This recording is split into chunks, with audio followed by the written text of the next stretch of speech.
오늘 우리에게 허락하신 하나님의 말씀은 누가복음 19장 45절에서 48절 말씀입니다. 신약성경 129면에 기록되어 있습니다. 누가복음 19장 45절에서 48절 말씀을 교독하겠습니다. 성전에 들어가사 장사하는 자들을 내쫓으시며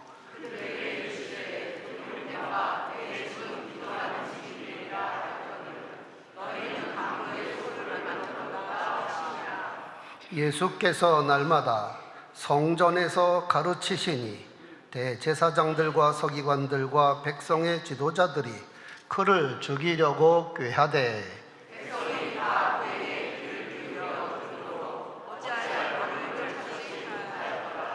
아멘. 오늘은 홍성교회 생일입니다.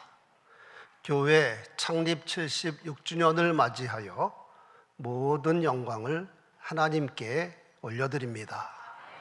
그리고 지금까지 주님의 몸된 교회를 위하여 기도하고 묵묵히 헌신한 분들에게 하나님의 은총이 충만하기를 축원합니다. 우리 홍성교회는 6.25 발발 직전 1949년 6월 5일 당시 판사 부인인 임성연 집사 집에서 충남로의 전도부장인 송일태 목사님과 또 홍성교회 담임 목회자로 청빙된 김순교 전도사님과 임성연 집사 가족 등 11명이 예배를 드림으로 창립이 되었습니다. 그리고 3개월 후인 1949년 9월에 충남노회에서 교회 설립 허락을 받음으로 정식 충남노회에 소속한 교회가 된 것입니다. 그동안 담임 목회자 14대가 교회를 이끌어왔고 많은 성도들의 기도와 헌신으로 오늘날 홍성교회로 우뚝 서게 된 것입니다.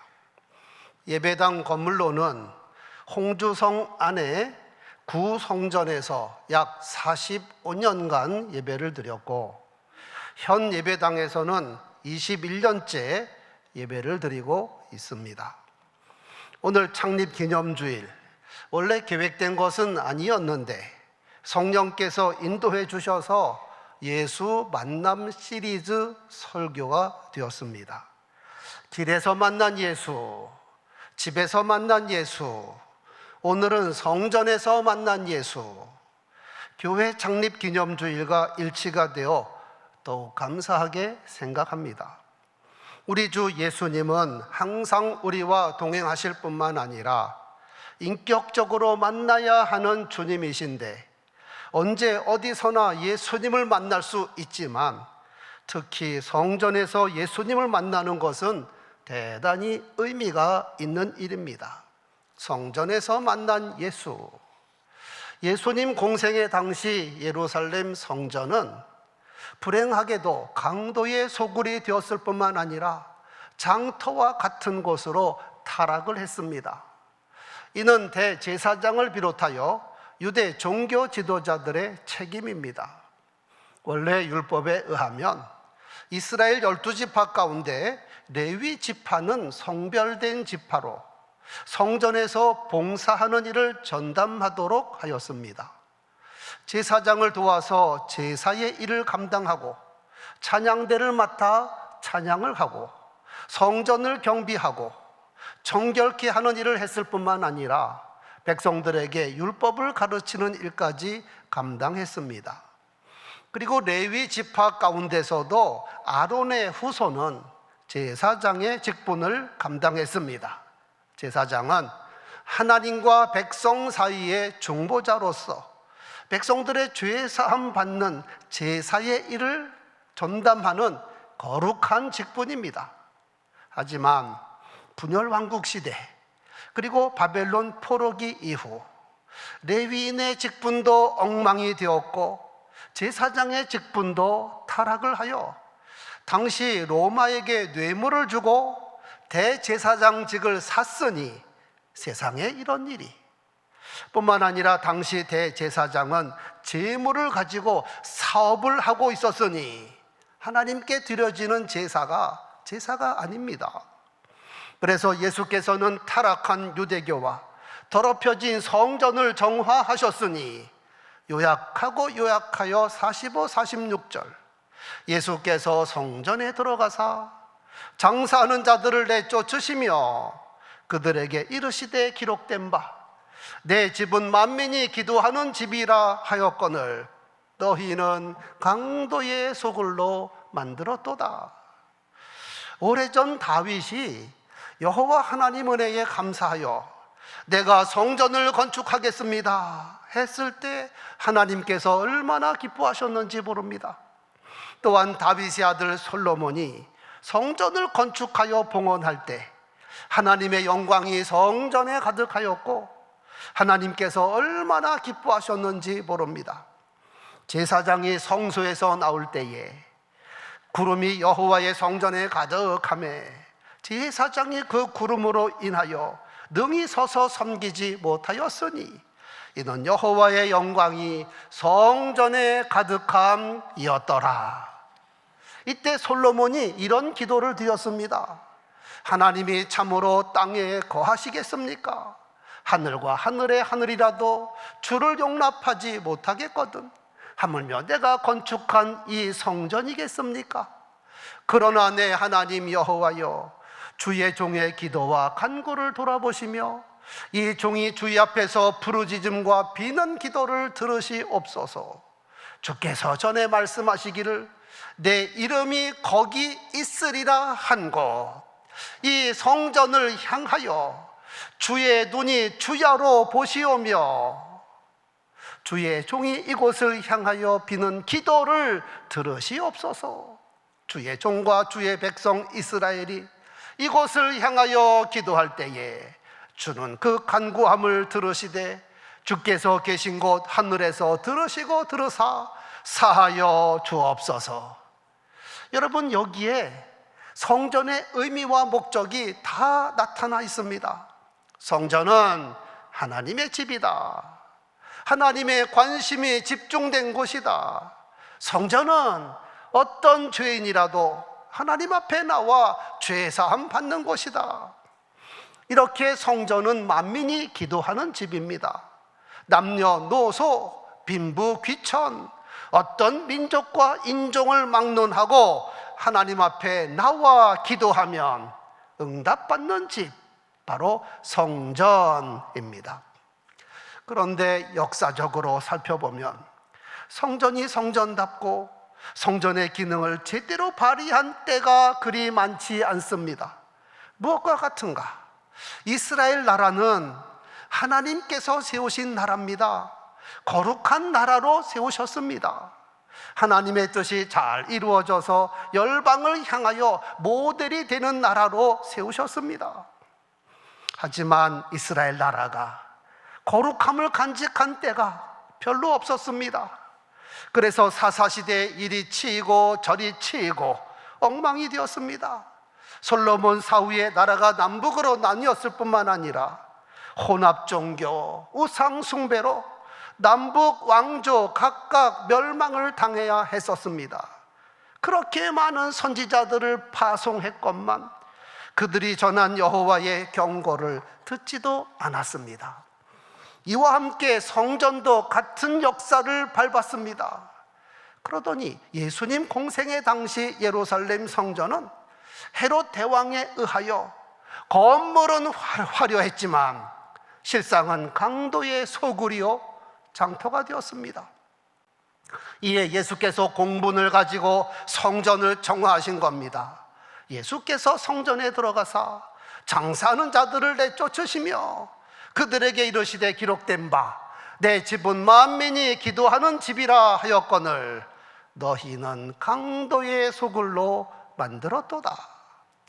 여러분, 신약의 교회가 구약의 성전과 그대로 일치하지는 않지만 그러나 성전의 의미, 성전의 목적은 신약의 교회와 동일합니다. 즉 교회는 하나님의 집이며 만민이 기도하는 집입니다. 남녀노소 빈부귀천 어떤 민족과 인종을 막론하고 하나님께 나와 기도하면 응답받는 집인 것을 믿으시기 바랍니다. 우리 홍성교회가 76년간 이 땅에서 빛과 소금의 역할을 감당하며 세상의 소망이 된 것은 쉬지 않고 기도하는 기도의 사람들이 있었기 때문입니다. 기도는 성도를 성도되게 하고 교회를 교회되게 합니다. 모름지기 성도라면 성전에서 예수님을 만나야지, 성전에서 예수를 만나지 못하면 허탕치는 신앙인이 되는 겁니다. 우리는 하나님을 향하여 입을 크게 열어 기도해야지, 기도에 입을 열지 아니하면 사람을 향하여 말하게 되어 있고 세상을 향하여 나가게 되어 있습니다. 교회에서 기도의 불이 활활 타올라서 기도의 불이 식지 않아야 합니다. 만약 기도의 불이 식어지면 믿음도 약해지고 사랑도 식어지고 성도도 떠나가고 결국 교회 건물만 남게 되는 겁니다. 홍성교회 성도 여러분, 추후 1세기 소아시아 7교회 가운데 칭찬만 받는 교회가 있는가 하면 칭찬과 함께 책망을 받은 교회도 있고, 그런가 하면 책망만 받은 교회도 있습니다. 우리 홍성교회는 칭찬만 받는 교회가 되기를 소원합니다. 이어지는 말씀 47절에 예수께서 날마다 성전에서 가르치시니, 날마다 성전에서 가르치시니, 대제사장들과 서기관들과 백성의 지도자들이 예수를 못마땅하여 그를 죽이고자 하되 백성이 다 그에게 귀를 기울여 들으므로 어찌할 방도를 찾지 못하더라. 예수님은 사람이 되신 하나님이십니다. 말씀이 육신이 되신 분입니다. 즉 예수님은 말씀 그 자체입니다. 또한 예수께서 하시는 말씀을 100% 하나님 말씀입니다. 너희가 듣는 내 말은 내 말이 아니요 나를 보내신 하나님의 말씀이니라. 이렇게 말씀이신 예수님, 공생에 언제 어디서나 하나님의 말씀을 가르치셨습니다. 산에서도 가르치시고 산상수훈, 들에서도 가르치시고 평지설교, 회당에서도 가르치시고 집에서도 가르치셨는데 당연히 성전에서도 말씀을 가르치셨습니다. 예수께서 성전에서 가르치시며 외쳐 이러시되, 이 말씀은 성전에서 가르치실 때에 헌금함 앞에서 하신 것이라. 예수께서 날마다 성전에서 가르치시니, 앞에서도 말씀드린 대로 당시 성전은 강도의 소굴이요 장터로 타락한 곳입니다. 그런데 그렇다고 해서 예수께서 성전을 포기하지 않으셨습니다. 이런 타락한 곳에서는 내가 말씀을 전할 수 없노라 하지 않으셨습니다. 당시 타락한 성전을 정화하고 날마다 성전에서 말씀을 가르치셨습니다. 그러므로 산과 들에서도 예수님 만날 수 있고 말씀 들을 수 있습니다. 길에서도 집에서도 예수님 만날 수 있고 말씀 들을 수 있습니다. 그런데 가장 확실하고 가장 효과적인 만남의 장소는 성전 교회입니다. 성전에서 말씀을 가르치시는 예수님, 가장 잘 어울리는 모습 아닙니까? 그러므로 교회에서 예수를 만나 말씀을 받는 것처럼 귀하고 소중한 일이 없습니다.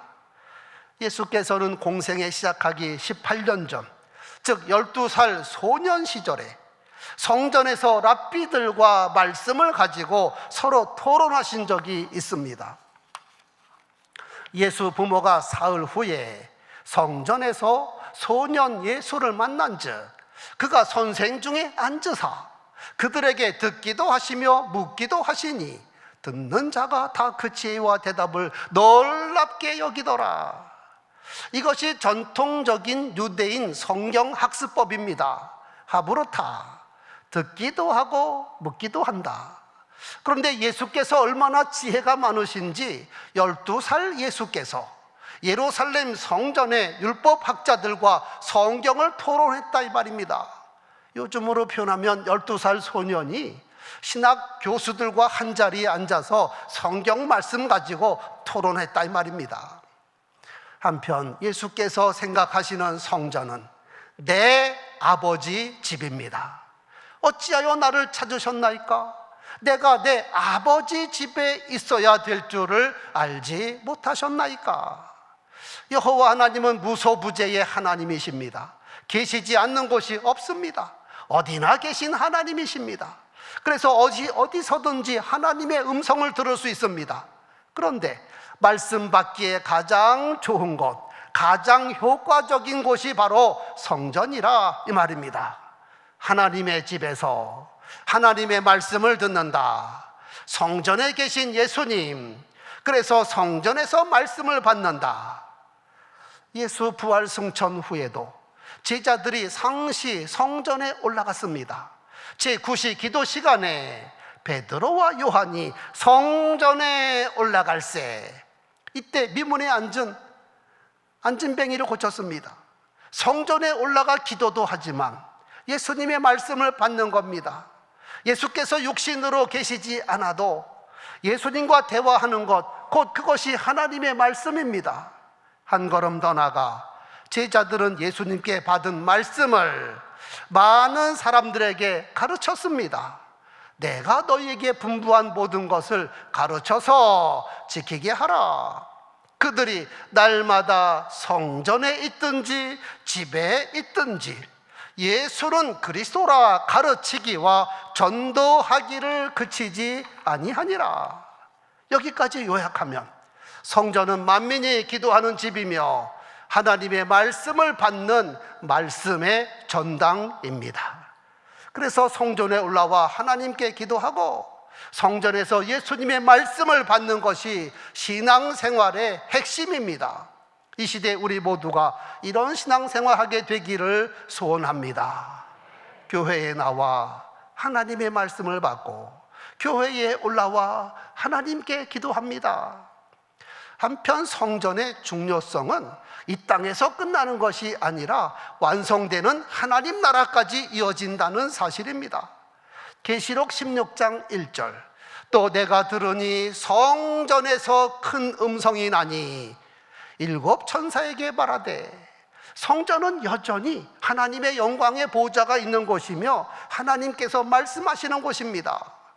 예수께서 이런 말씀하셨습니다. 내가 땅에서 무엇이든지 매면 하늘에서도 매인다.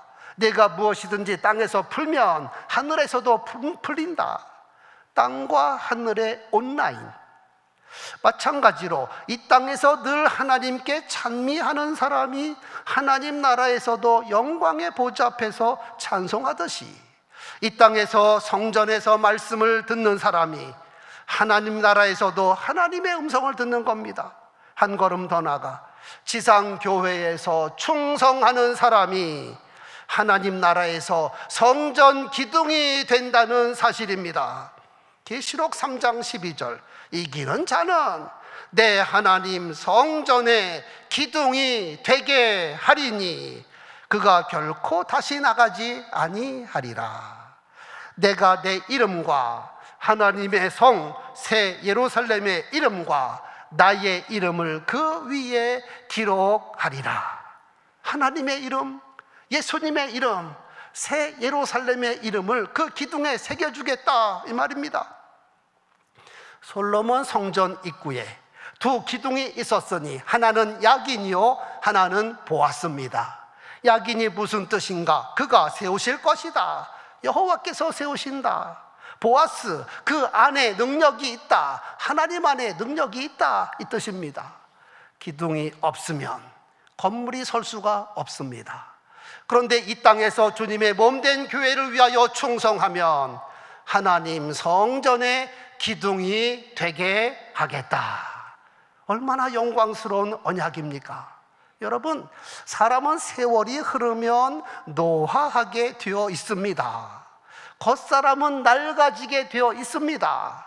그러나 교회의 머리이신 예수 그리스도에게는 노화라는 것이 없습니다. 예수 그리스도는 어제나 오늘이나 영원토록 동일하시니라. 그러므로 교인은 늙고 바뀔 수 있어도 교회는 노화되지 않아야 정상입니다. 교회 건물은 낡을 수 있어도 교회는 항상 생명력이 넘쳐야 합니다. 고린도후서 4장 16절. 그러므로 우리가 낙심하지 아니하노니 우리의 겉사람은 낡아지나 우리의 속사람은 날로 새로워지도다. 홍성교회가 76살이 되었다고 해서 노년의 교회가 아닙니다. 늙은 교회 아닙니다. 교회가 100살이 되었다고 해서 머지않아 죽어 없어지는 것이 아닙니다. 그리스도의 교회는 항상 젊은 교회, 성령과 말씀이 충만하여 생명력이 넘치는 교회이어야 합니다. 성도 여러분, 교회에서 만난 예수로 인하여 항상 말씀과 기도가 살아있고 충만한 성도로 살기를 소원합니다. 앞으로 교회 창립 80주년, 100주년, 150주년을 맞이할 때 더욱 생명력 넘치는 말씀의 역사하고 기도 응답이 풍성하여 하나님 마음을 시원하게 해드리는 교회 되기를 축원합니다.